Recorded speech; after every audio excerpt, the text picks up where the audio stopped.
Welcome to the Soul of Small Business Hidden Heroes, where we delve into the heart and soul of local entrepreneurs, uncovering their passions, values, and the essence that fuels their businesses, forging connections that resonate deeply with our listeners.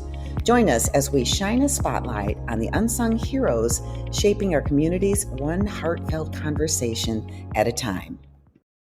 Well, welcome to Soul of the Small Business Hidden Heroes. I'm Beth Regensdorf with my co-host Shane Regensdorf, and our guest today is Rob Hess with Health Markets. Thank you for having me. Welcome, Rob. First, let's start with, what do you do at Health Markets? Well, I do lots of things. When I first started 20 years ago, I focused exclusively on individual health insurance. Which would be? Individuals and families that bought their own. Typically they were self-employed, or they worked for a business that wasn't big enough, didn't offer benefits for one reason or another. And over time, I moved and expanded, and so now I help people with individuals and families, but also businesses. I spend as much time helping businesses, small to mid-sized businesses, with their benefits, health and dental and vision and life and all those kind of things. I also spend a lot of time helping people with their Medicare.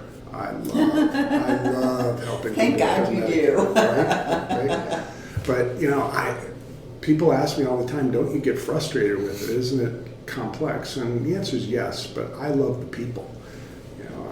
I really enjoy talking with my clients, particularly my older clients, because they have so many stories to tell. And it's kind of the way I feel about small businesses. There are so many stories underneath what we do business-wise. Exactly. Yeah. And I've got several clients that, not too many anymore, but that were in World War II and so on. And some of the things they tell me about their life, it's just pretty What's amazing. the most mind-boggling thing that somebody shared with you? Well, one of my clients actually won the Congressional Medal of Honor during World War II. And he didn't want to talk about it, so I didn't push too much, but he gave me a little bit of an overview of what his service time was in the Army, and it was just fascinating, scary, scary. Glad I didn't have to go through what he went through, but it was just amazing. And, I respect people that serve. Yeah.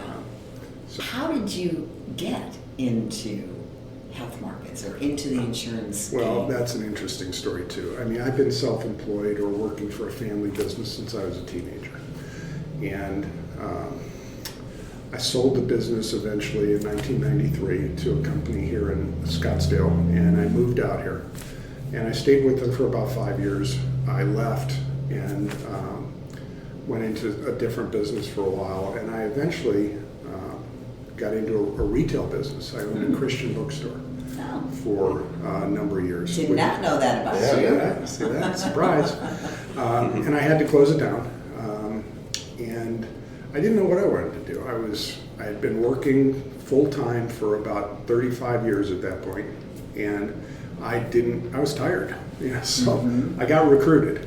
And I don't know if you know anything about insurance recruiting, but they typically bring several people into a room at the same time, and they explain the opportunity. And then if you're interested, you interview and you talk. And as I was listening to this, I thought about my grandfather. He was a life insurance rep for Mutual of Omaha.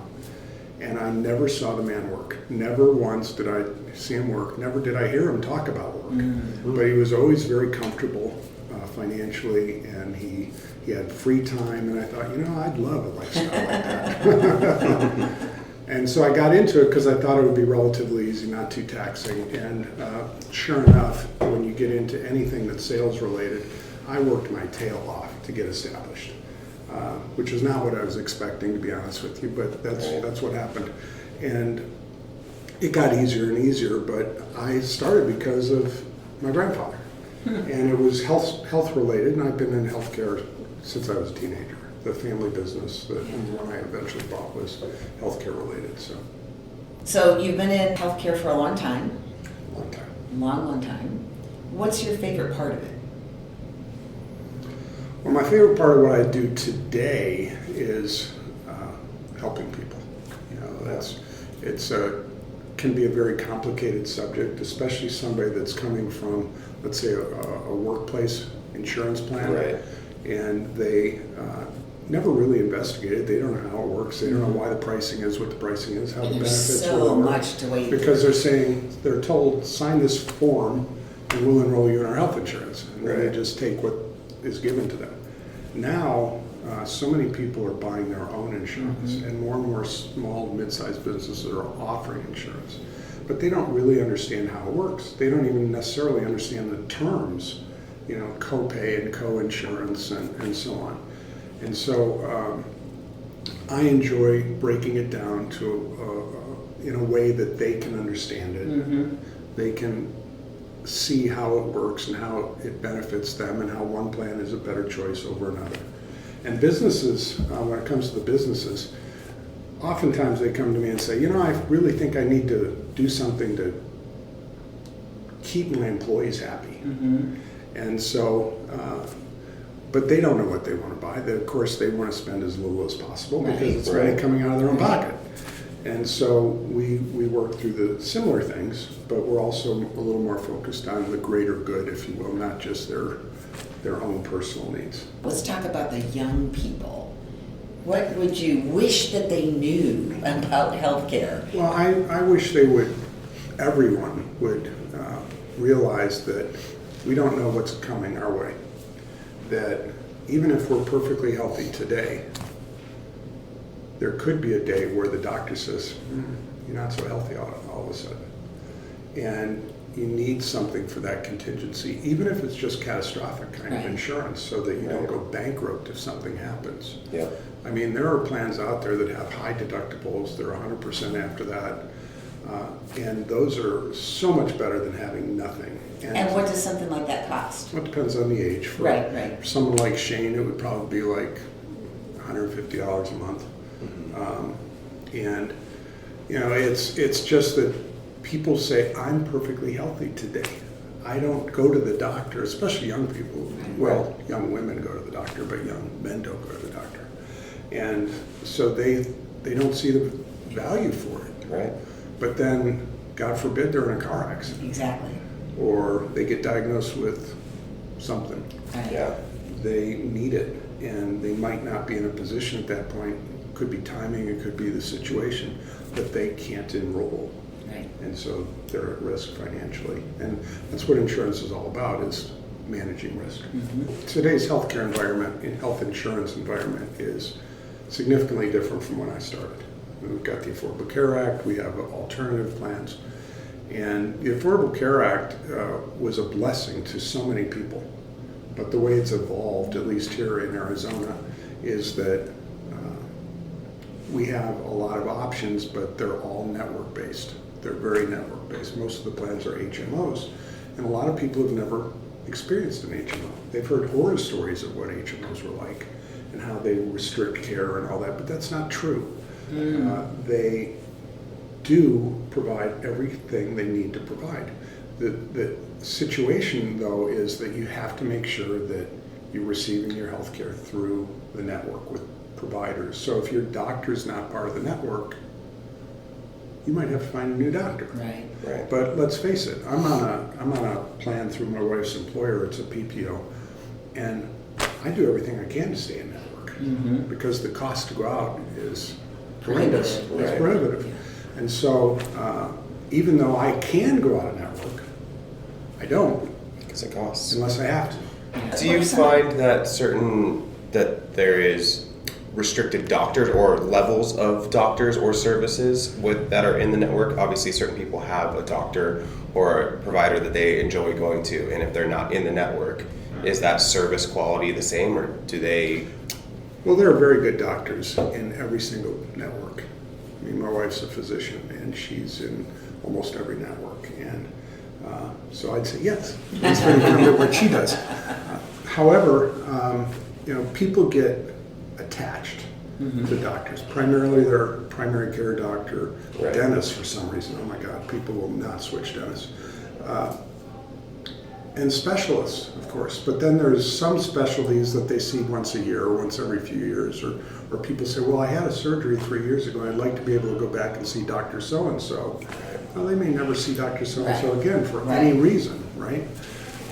So it's a matter of prioritizing at that point who is really important to you, and then doing our research and looking for plans that have ideally all of the doctors that are left.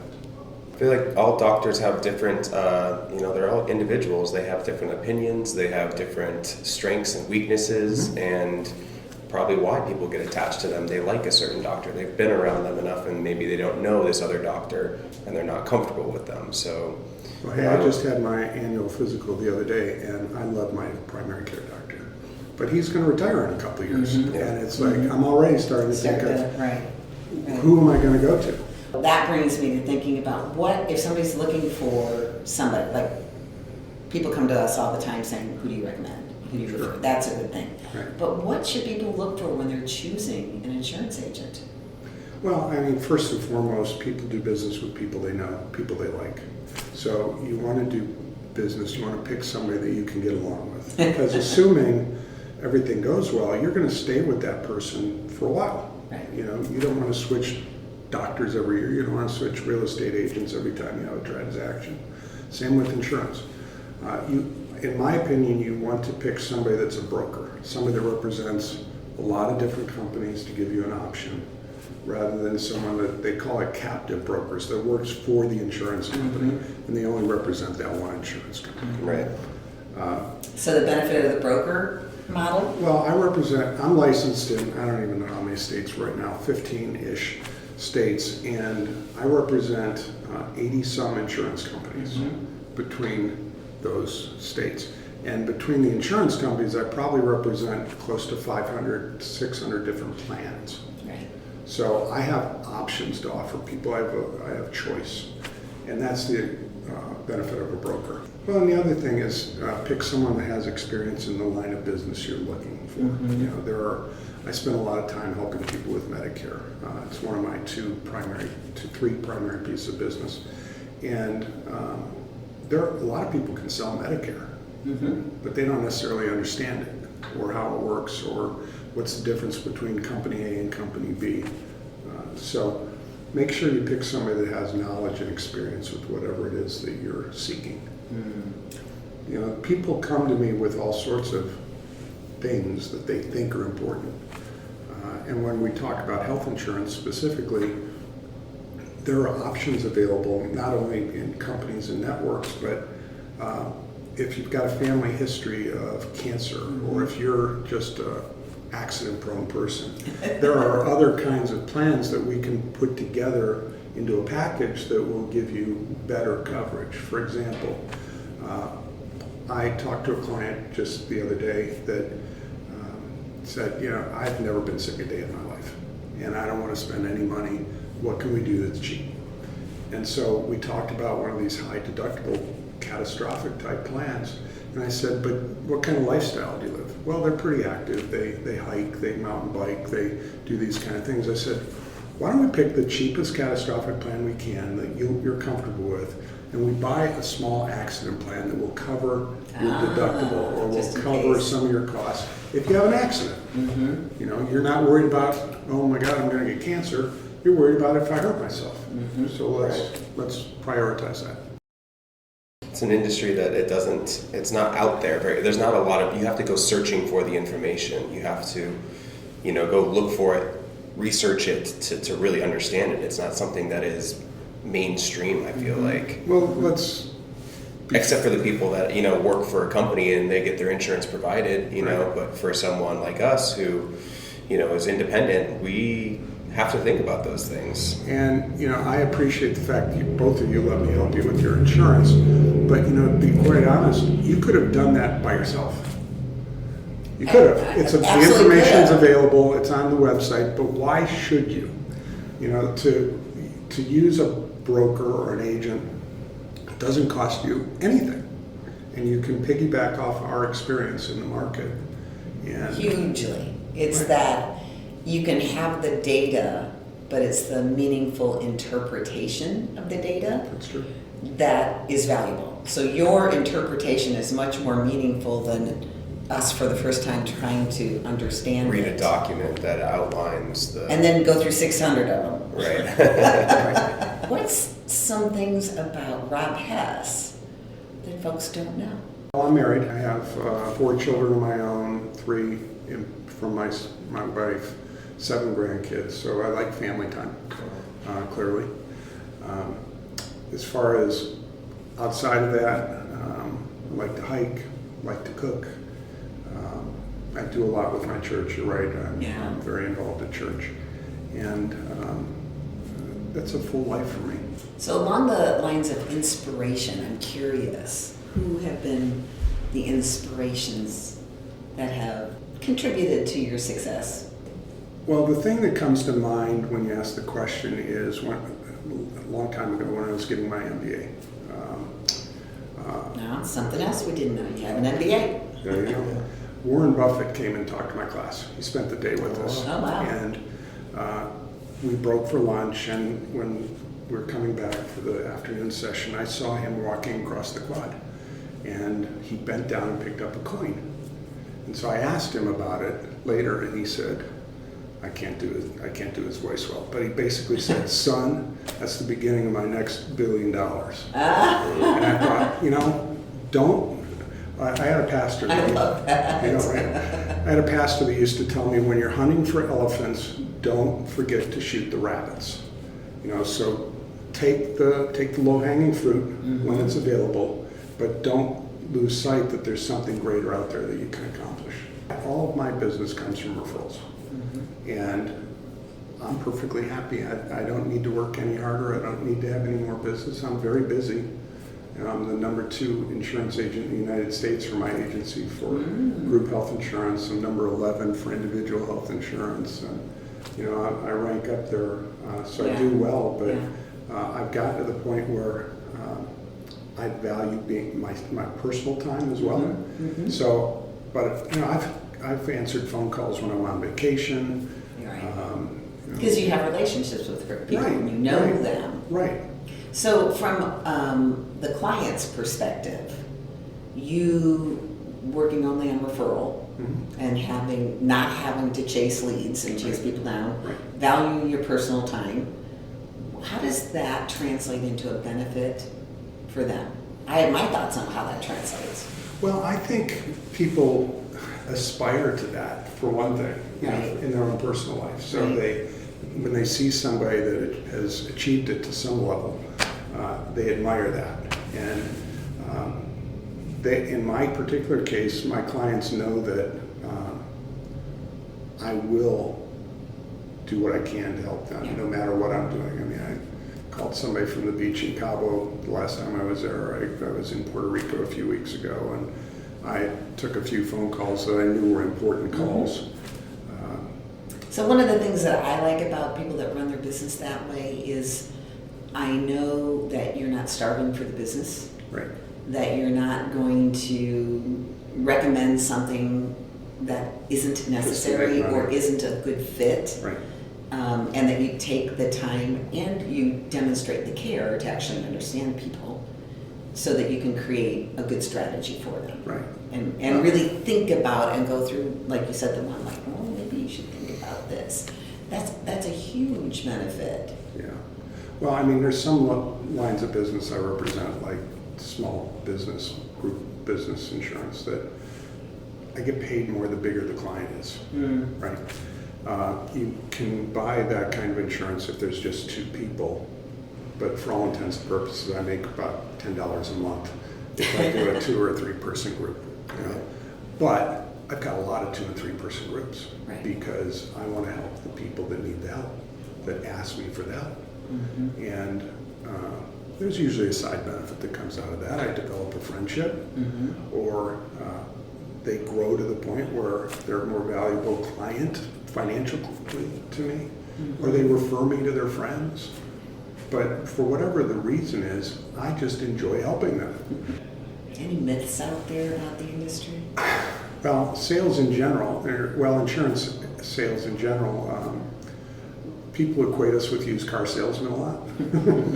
We get that. Yeah, I'm sure you do.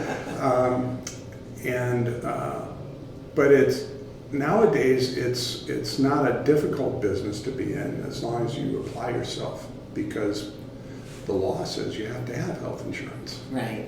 That's a little different. So that's different. But the myth of the business, I guess, is that insurance, excuse my language, sucks. That it's not worth the money you spend on it. That it won't be there when you need it. It won't actually help you when you need it. The insurance company doesn't want to pay your bill. And that's not true. They've got rules you have to follow. Right. And that's why one plan costs this much money and another plan costs this much money, because the rules are maybe a little more lenient to you. Right. The agency I work for is the largest insurance brokerage in the United States that doesn't do property and casualty stuff, no houses, no cars, no business liability, that kind of stuff. And we've got about 3,300 active agents. And the top 10% make about half of the sales. Yeah. And if you look at the top 50%, they make darn close to 100% of the sales. It's that last 50 that plays at it. They're a part-time real estate agent, if you will. You know, they have another job, but they want the extra income, so they put themselves out there as an agent, and they really don't know what they're doing. You know, more often than not, they don't really know what they're doing. They pass the test. They pass the test. That's the starting point. What's the best way for somebody to go about deciding on a plan? What should they think about? I know you're going to ask them some questions.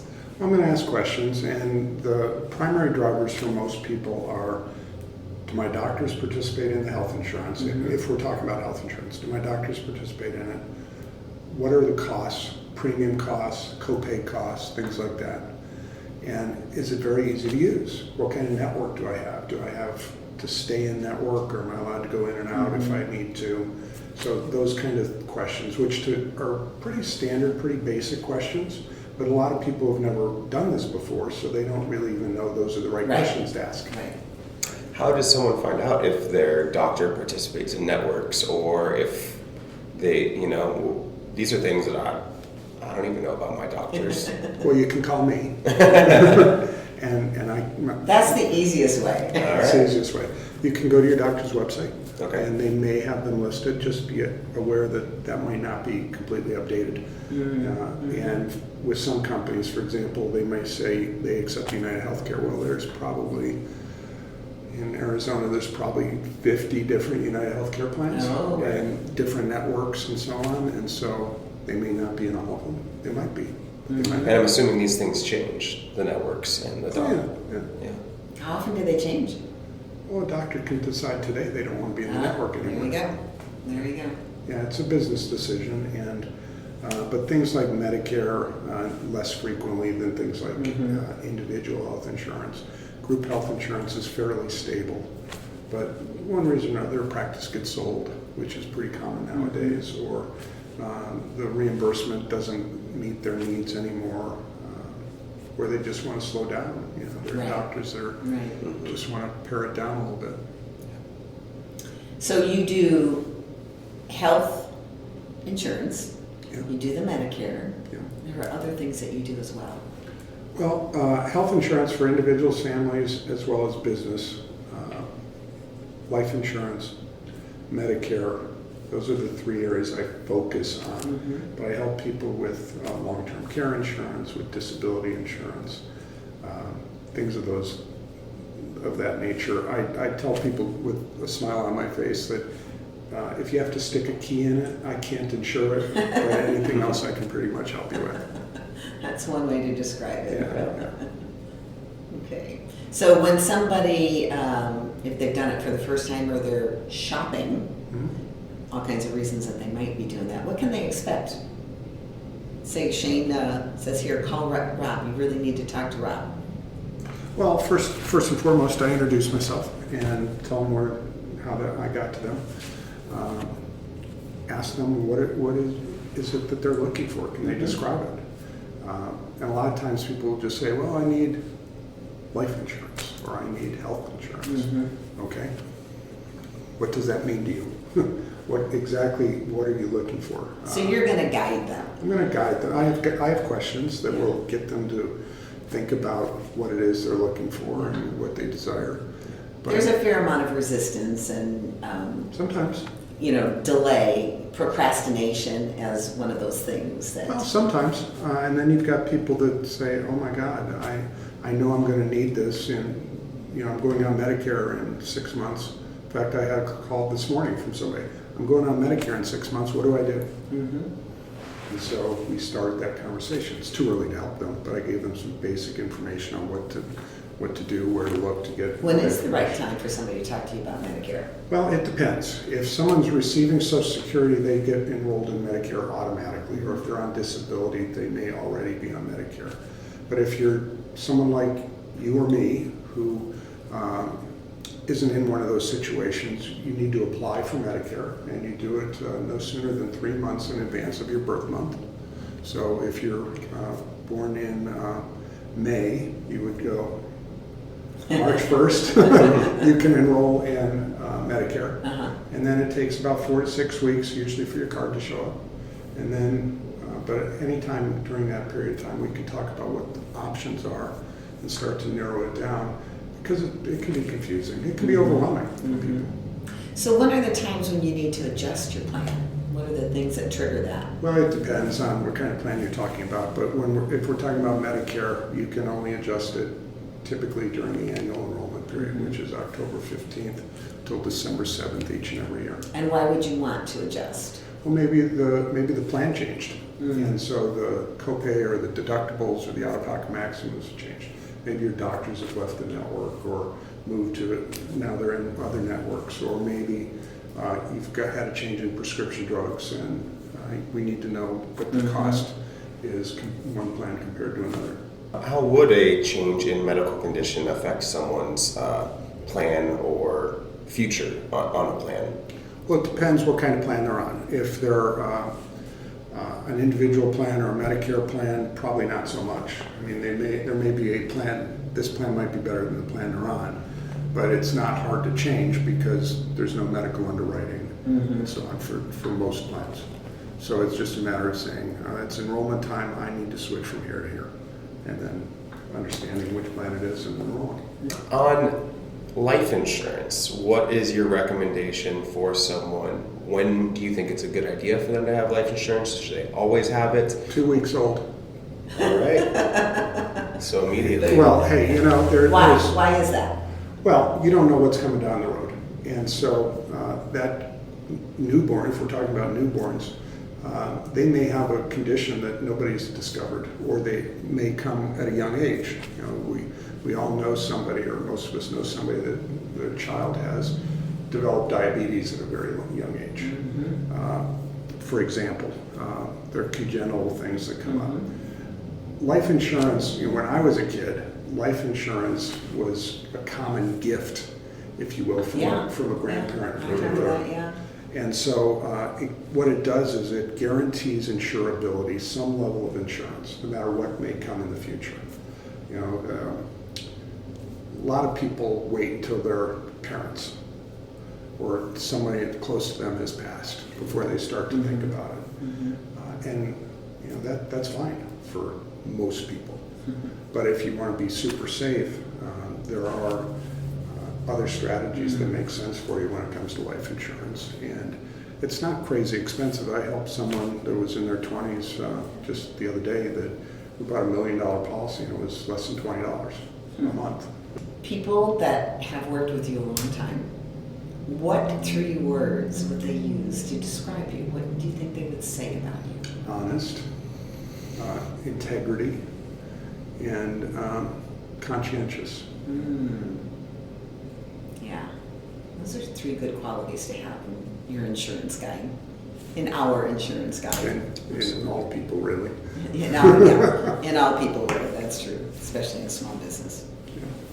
Well, thank you, Rob. Thanks for sharing a little bit more about you. Well, thanks for having me. I appreciate it. Thank you for all that you do in helping so many people. How many people do you figure you help? I have about 1,400 active clients right now. Wow. So, and there's quite a few that are not clients for one reason. Wow, that's a lot of people. There's a hidden gem there when we talk about hidden heroes. The impact and the ripple effect that you have on 1,400 lives is immeasurable, and it's appreciated. It's my pleasure to help. We appreciate your help.